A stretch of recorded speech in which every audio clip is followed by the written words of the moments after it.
Trey. Welcome back to ShedTalk. ShedTalk. I am G-Bo. And I'm J-Man. We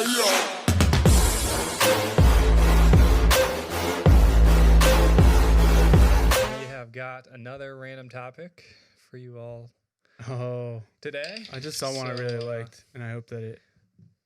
Oh, Uh-oh. boy. We notice you're using an ad blocker on our little spinny wheel thing. You have no idea what I'm seeing. The topic Success. for today is success. Oh, I thought it was success, like it spun the wheel. Success. Wheel You have well. spun the wheel of fortune. No, Success. that is the topic for today. What is success? That's a very deep question. Success Do you is... have a personal definition of success? I guess I'd say success is like accomplishing something enough that you don't feel bad about it. Okay. Well, I mean, it's different applications. sure. I think you're talking about the cultural kind of, No. broad success. Like, what does that mean to be successful? Well, sure. I am open to any direction you would be willing to take that. I think You all kind right, of voiced doing something to the extent of not having regrets after you're done with it. Is that what you're getting at? Yeah. And I think too, if you can make it to 80-ish and only your parents have died, but none of your kids or anything, well, I guess that's not, because that's merit, because you can't control other stuff. I'm just saying, if I look back on my life when I'm 80 and all my kids are still alive, You would define that as being successful? no, I wouldn't, because you can't control that. But that's what I want. I'd be like, that'd be like a level of, you'd be very blessed. I think of people who are blessed and they're they've been given a lot. But that's again, out of your control.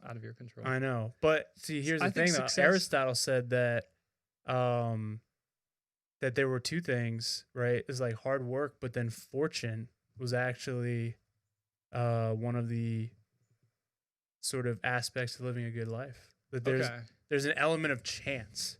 There involved. There is. So do you think there's an element of chance directly involved in success? Oh, absolutely. Okay. Yeah, I mean, I don't believe that you have to fail in order to succeed. But when you do look at a lot of people that are, let's just say, either culturally or financially successful, they've had to take a risk, and oftentimes when you take risks, you fail.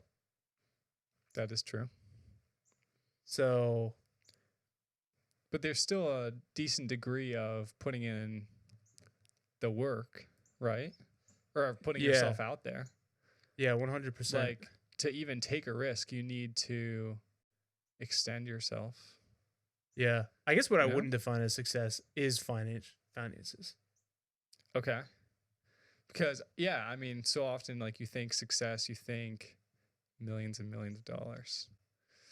Yeah, but then here's the thing is, once you hit that millions and millions of dollars, you're like, well, unless I hit 100 million, then I'm not successful. Right. It's just the ceiling keeps on getting bigger. You know what I mean? So what you're getting at is that success is achieving a goal, but whenever the goals that you're achieving are based on something that will never be enough, is that you will never truly be successful. 100%.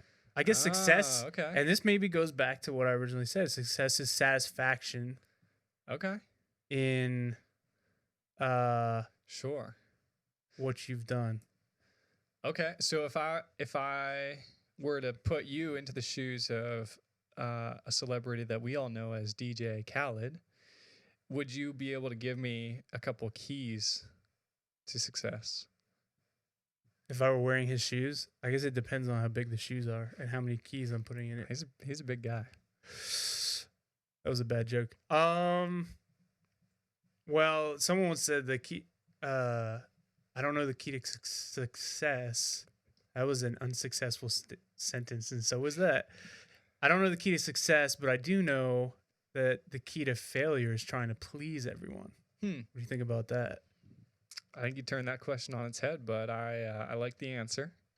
And I think a good way of learning how to do something well is learning how not to do it. And so I think part of being successful is learning how to fail. That's kind of a different idea, but do you know what I'm saying? You picking up what I'm putting down? Nah, depends. I feel like I'm just thinking about weightlifting right now. So that didn't apply too well. Okay. All right. Well, we're going to bring it back to success. I listened to another podcast called Definition of Greatness, and he talks about, what does it take to be great, and he talks with different people who are very aspiring and driven, and I think oftentimes I assimilate greatness with success, but arguably I think you could be just a regular guy or girl for that matter and also be successful. You don't have to be like revered by tons of people. Would you agree with that? Yeah, because, well, you can't, I guess a measure of success is often compared to how others did in their attempt at that same thing. But then often we not only measure it by that, but we measure it by others' opinions of what we did. Whereas maybe that shouldn't be the thing. How should we measure success? As long as you don't regret the job that you did. Full circle. And we brought it back. Ladies and gentlemen, full circle. Yeah, I think you were about to hit on it, but to quote my my favorite author, great success. There it is. If you want real tips on success, go somewhere else, because we clearly don't know what we're talking about. All right. Well, thanks for tuning in to another episode of Shed Talk. I'm G-Bo. I'm J-Man.